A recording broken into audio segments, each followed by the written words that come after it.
कोई प्रतिष्ठित मूर्तिकार इस बात को ध्यान में रखकर मूर्ति बनाता है कि उसकी यह कृति सराही जाए और उसके निर्माण को, कलाकारिता को सम्मान मिले। अच्छे चित्रकार अपनी प्रतिष्ठा का भी ध्यान रखते हैं और जो चित्र बनाते हैं उनमें अपने सम्मान को भी जुड़ा रखते हैं। प्रत्येक कलाकार अपनी कलाकृतियों में अपनी गरिमा का ध्यान रखता है। यदि वह भोली या भद्दी होती है तो उस कृति का ही तिरस्कार उपहास नहीं होता, वरन उसके सृजेता कलाकार का भी गौरव गिरता है। ईश्वर की सर्वोत्तम कृति मनुष्य है। इसे बनाने तराशने में उसने अपनी कलाकारिता का अंत कर दिया है। शरीर के एक एक कल पुर्जे की रचना और कार्यशैली पर विचार करते हैं तो विदित होता है कि संसार के समस्त वैज्ञानिक मिलकर ईश्वर निर्मित किसी एक अवयव की सही प्रतिकृति नहीं बना सकते। समस्त शरीर की रचना तो एक जादू के महल की तरह है। मन का, मस्तिष्क का तो कहना ही क्या। गणक कंप्यूटरी पर आश्चर्य किया जाता है, पर विविध प्रयोजनों के लिए बने हुए उत्कृष्टतम लाखों कंप्यूटर मिलकर भी मस्तिष्कीय चेतना की तुलना नहीं कर सकते। मन की, चित्त की, बुद्धि की क्षमता का तो कहना ही क्या। संसार में दिखने वाला समस्त मानवीय कर्तव्य आश्चर्य जैसा लगता है। मनुष्य के उद्भव से पूर्व का संसार और आधुनिक संसार की तुलना करते हैं तो इस दुनिया का अद्भुत निर्माण हुआ प्रतीत होता है। मनुष्य के हाथ में जितने साधन प्रस्तुत हैं उन्हें देखकर अचंभा होता है। भविष्य की प्रगति संभावनाएं और भी अधिक है, पर ये सब तत्वत है क्या। मानवीय बुद्धि की एक क्यारी में उगे हुए पुष्पों की एक फसल ही इसे कह सकते हैं। समग्र बुद्धि की सर्वांगीण उपलब्धियां यदि कभी एकत्रित की जा सक तो इस धरती पर स्वर्ग निछावर किया जा सकेगा और मनुष्य का अभिवंदन देवता करेंगे। ये शारीरिक और बौद्धिक क्षमता की बात हुई। अभी भावना क्षेत्र की सूक्ष्म दिव्यता की बात शेष है। भावना का उभार जब प्रेम और आत्मीयता के रूप में प्रस्फुटित होता है तो प्रतीत होता है अमृत स्वर्गलोक में नहीं, मानवीय अंतःकरण में विद्यमान है। तात्विक प्रेम की गंगा जिस उद्गम से उमड़ती है वह स्थान शिव के शीर्ष जैसा पवित्र और महान बन जाता है। प्रेमी स्वयं कितना पाता है और प्रेम मात्र को कितना देता है, इसका लेखा जोखा सांसारिक गणित से संभव नहीं हो सकता। जिसे प्रेम नहीं मिला उसे इस संसार से खाली हाथ जाना पड़ा।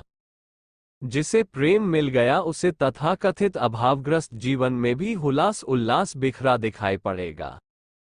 जो प्रेम दे सका है उसका तो कहना ही क्या, उससे बढ़कर दानी और कौन हो सकता है। जीवन रस से बढ़कर और किसी के पास क्या हो सकता है। अंतःकरण की उत्कृष्टता का सारतत्व प्रेम है। जहां बनता है वहां इत्र संस्थान जैसा सुगंधित, हिम शिखर जैसा धवल शीतल पाया जाएगा। उस अनुदान की वर्षा वह जिस पर करता है उसे मृतक से जीवित कर देता है। प्रेम का आदान प्रदान कर सकने वाला अंतःकरण कितना दिव्य और अलौकिक है, इसकी चर्चा शब्दों में कैसे की जाए। सूक्ष्म चेतना का जो ईश्वरीय अनुदान मनुष्य को मिला है उसकी थोड़ी सी झांकी कभी कभी योगी तपस्वी आत्मज्ञानी करते हैं।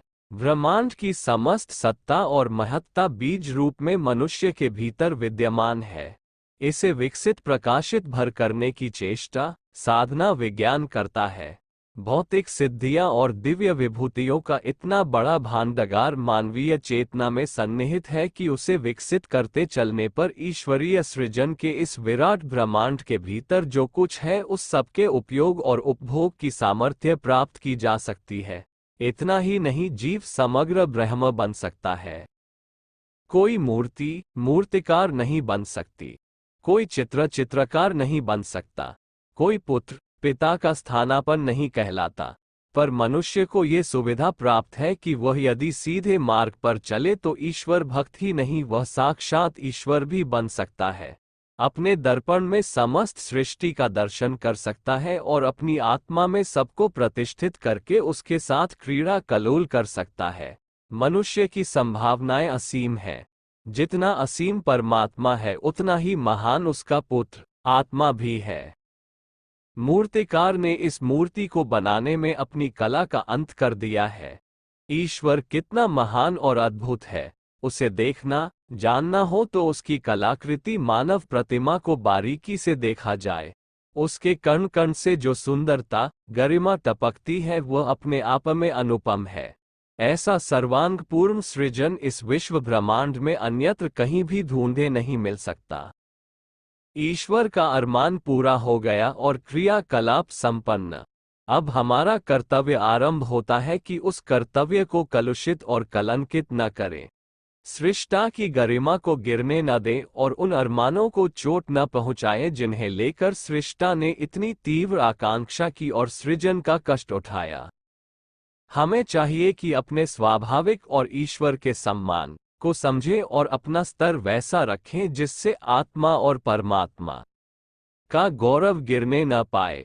निकृष्ट गतिविधियां अपनाकर हम अपने को कलंकित नहीं करते वरन ईश्वर की गरिमा को भी गिराते हैं। हमें प्रतिष्ठित होकर जीना चाहिए, अपनी और अपने सृजेता की प्रतिष्ठा को नष्ट न होने देना चाहिए। अपनी प्रतिकृति मनुष्य के रूप में बनाने का, उसमें अपनी समस्त कला को समाविष्ट करने का ईश्वरीय प्रयोजन ये रहा है कि उसे ऐसा साथी और सहायक प्राप्त हो सके जो उसकी सृष्टि को सुरम्य एवं सुविकसित बनाने में उसका हाथ बटाए। सहायकों की इच्छा करना उचित भी है और स्वाभाविक भी। सरकारी तंत्र अधिकारी कर्मचारियों की सहायता से चलता है। अकेला शासक सुवितरित शासन तंत्र की व्यवस्था कैसे चलाए? कल कारखानों में एकाकी मालिक सब काम कहाँ करता है? कारीगरों और श्रमिकों की सहायता से ही उस संस्थान की गतिविधियां चलती हैं। ईश्वर के इतने बड़े राज्य में असंख्य प्रकार के क्रियाकलापों के संचालन में यदि साथ ही सहायक की अधिकारी कर्मचारी की आवश्यकता समझी गई हो तो यह उसका औचित्य भी है। ईश्वर की सर्वोत्तम कलाकृति दर्शाने भर के लिए मनुष्य का सृजन नहीं हुआ वरन उसे इसलिए भी साधन संपन्न सत्ता के रूप में विनिर्मित किया गया है कि वह इस सृष्टि को सुरभित, सुव्यवस्थित, सुंदर और समुन्नत बनाने में अपना बढ़ चढ़कर योगदान प्रस्तुत करे, स्वयं इस तरह रहे जिससे दूसरों को अपने चलने का अनुकरणीय दिशा ज्ञान मिलता रहे। उसका कर्तृत्व ऐसा हो जिससे अव्यवस्था को व्यवस्था में, उच्च श्रृंखलता को क्षय शालीनता में, निकृष्टता को उत्कृष्टता में, कुरूपता को सुंदरता में परिणत किया जा सकना संभव हो सके। हम ईश्वर के अरमान, श्रम और कौशल को निष्फल न होने दें। ऐसा जीवन जिएं जो इस अनुपम सृजन की पग पग पर सार्थकता सिद्ध कर सके, कि निर्बाध गति से चलता रहे। नित्य का अभ्यास ही किसी महत्वपूर्ण विषय में स्थिरता और प्रखरता बनाए रह सकता है। यदि पहलवान लोग नित्य का व्यायाम छोड़ दें, फौजी सैनिक परेड की उपेक्षा कर दे तो फिर उनकी प्रवीणता कुछ ही दिन में अस्त व्यस्त हो जाएगी। स्कूली पढ़ाई छोड़ने के बाद जिन्हें फिर कभी पुस्तकें उलटने का अवसर नहीं मिलता वे उस समय के सारे प्रशिक्षण भूल जाते हैं। याद केवल उतना ही अंश रहता है जितना काम में आता रहता है। मन की भी यही स्थिति है।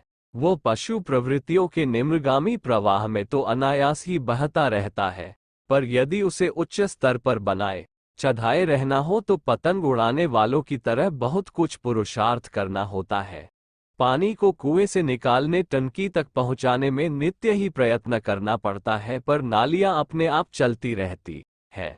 गिरा हुआ पानी अपने आप नीचे धुलकता जाता है और उसको बिना किसी यंत्र, मशीन या प्रयास के नालियां बहती रहती है। निकृष्ट बनाना हो तो संचित पशु प्रवृत्ति को स्वच्छंद छोड़ देना पर्याप्त है। वे जीवन वृक्ष पर अमर बेल की तरह छा जाएंगी, पर यदि उत्कृष्टता का उद्यान लगाना हो तो उसके लिए चतुर माली जैसा कला कौशल एवं मनोयोग नियोजित करना पड़ेगा।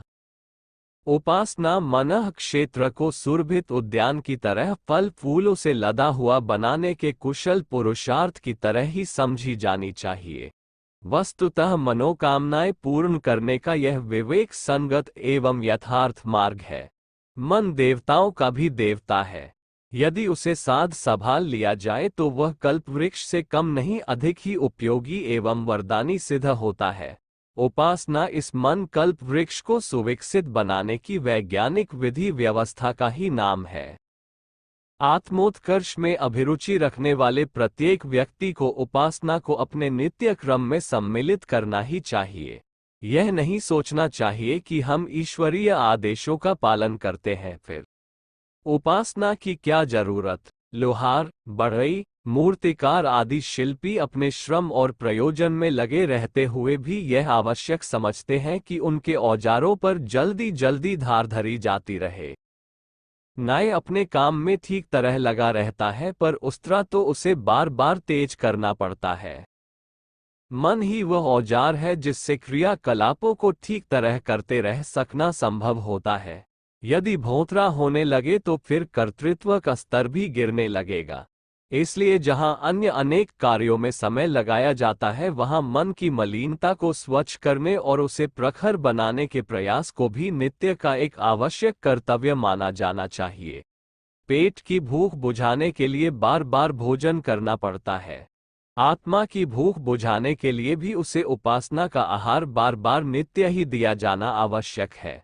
पुरुषार्थ की प्रखरता में उपासना अत्यधिक सहायक होती है। उसे समय नष्ट करने वाली बाधा नहीं माना जाना चाहिए। पालौकिक पुरुषार्थों में अधिक उत्कृष्टता लाने के लिए अपने समय का एक अंश उपासना में नियत रूप से लगाना चाहिए। धुले कपड़े पर तिनोपाल लगा देने से लोहा करने से और भी सुंदरता आ जाती है। निर्मल और उज्जवल जीवन क्रम रहते हुए यदि उपासना का अवलंबन ग्रहण किया जाएगा तो उसमें लगे हुए समय की कहीं अधिक सुंदर सुव्यवस्था जीवन क्रम में विकसित होगी। शर्त यही है कि उपासना मात्र कर्मकांड होकर न रह जाए, उसमें भावना के समन्वय की प्राण प्रतिष्ठा अनिवार्य रूप से जुड़ी रहे। हर विचारशील को समझाया जाए कि यह समय की बर्बादी नहीं, वरन उसके श्रेष्ठतम सदुपयोग की महत्वपूर्ण प्रक्रिया है। अधिक प्रभावशाली साधनाएं तपश्चर्याएं अनेक हैं। उन्हें कार्यान्वित एवं फलित करने की संभावना तभी रहेगी जब प्रारंभिक उपासनाक्रम ठीक से चलने जमने लगे। एकदम उछलकर चक्र वेधन, कुंडलिनी जागरण, समाधि, ईश्वर दर्शन जैसे प्रसंगों के लिए लालायित होना व्यर्थ है।